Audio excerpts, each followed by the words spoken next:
Hi friends, this is Rahul Jain, and in today's video we are going to discuss risk and reward and how they two correlate. See my screen and tell me, if I ask you to pick one stock, which will you pick? Both stocks potentially may give 10% returns. However, stock 2 has a risk of falling down by 5%, while stock 1 has a risk of falling down by 2%. Obviously stock 1, right? Now see my screen and tell me, if I ask you to pick one stock, which will you pick now?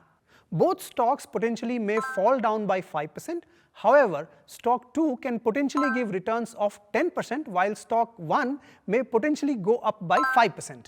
Obviously stock 2, right?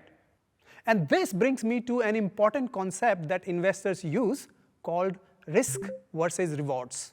Before investing in a stock, investors assess the potential risk and potential rewards and come up with the risk versus rewards ratio.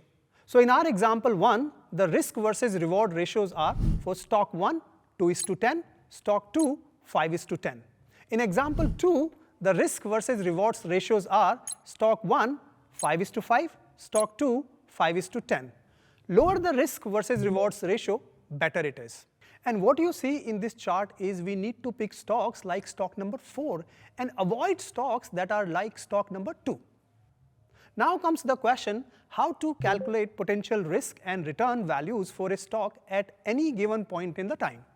So the formula is risk is equal to entry price minus stop loss price.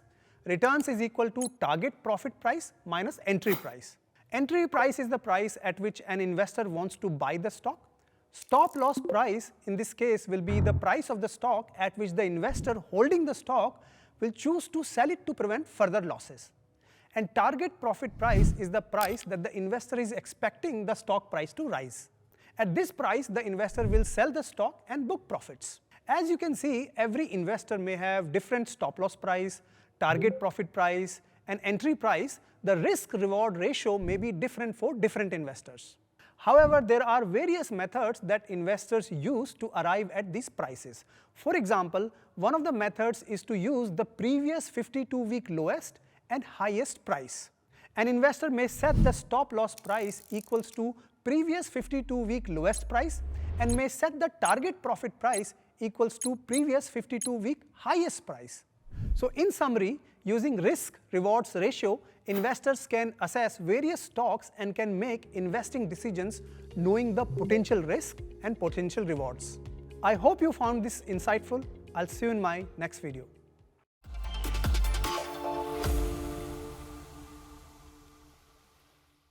Investment in securities market are subject to market risks. Read all the related documents carefully before investing.